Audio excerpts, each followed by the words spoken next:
আমাকে একজন নাস্তিক প্রশ্ন করেছিল, আল্লাহ কি এমন কিছু সৃষ্টি করতে পারবেন যা তিনি নিজেই ধ্বংস করতে পারবেন না?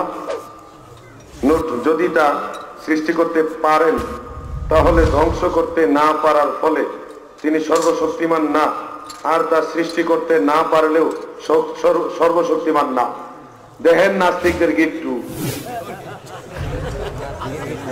আল্লাহ এমন কিছু সৃষ্টি করতে পারবেন যেটা কখনোই ধ্বংস হবে না? এই কথার উত্তর আল্লাহ নিজে দিয়ে দিয়েছেন। আল্লাহ সারা বাকি কুল্লুমান আলাইহা ফান, আল্লাহ সারা যা কিছু হয়েছে হবে সবই হলো ধ্বংসশীল। স্রষ্টা যদি দুইজনের সম্ভাবনা থাকতো তাহলে আরেকজন স্রষ্টা হইতো।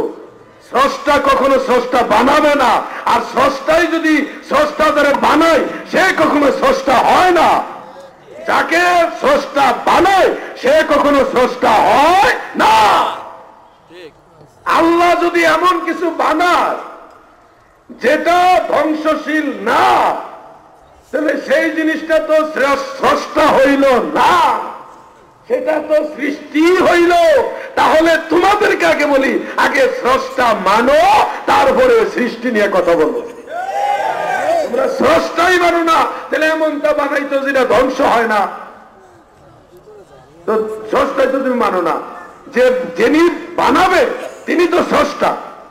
সেটা অবিনশ্বর হোক আর নশ্বর হোক, অবিনশ্বর হোক আর নশ্বর হোক, এটা তো পরে। আগে তো স্রষ্টা, আগে তো ক্রিয়েটর যিনি স্রষ্টা, তার কথা মানো, আগে তাকে মানো। স্রষ্টাই মানো না, আর এমন জিনিস মানতে চাও যে স্রষ্টা বানাইছে যেটা অবিনশ্বর। তো পরেরটা খুঁজে আগেরটা মানতারো না। আল্লাহ তাআলা আমাদের বোঝার তৌফিক দেন, আমিন। এগুলি হলো তাদের কৌশল, যে কৌশল দিয়ে মানুষকে আল্লাহ থেকে ঘুরাই দিতে চায়। আল্লাহ তাআলা আমাদেরকে এই ধরনের বাতিলদের থেকে হেফাজত করে, বলেন আমিন। সবাই বলেন আমিন। শোনেন মিয়া ভাই, যতই চেষ্টা করা হোক, স্রষ্টা সারা যেহেতু বিষয়টা একেবারে ক্লিয়ার, আল্লাহ সারা বাকি সব ধ্বংসশীল, মাখলুকাত ধ্বংসশীল। সেখানে যদি এমন হইতো যে অবিনশ্বর, যেটা ধ্বংসশীল নয়, এমন কিছু বানানোর সম্ভাবনা থাকতো, তাহলে তো আল্লাহর মতো আরেকজন থাকতো, আল্লাহর মতো আরেকজন থাকতো।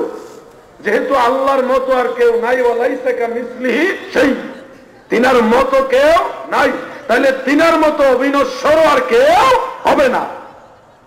এটাকে বলা হয় আল্লাহু ওয়াহিদ, আল্লাহ একক।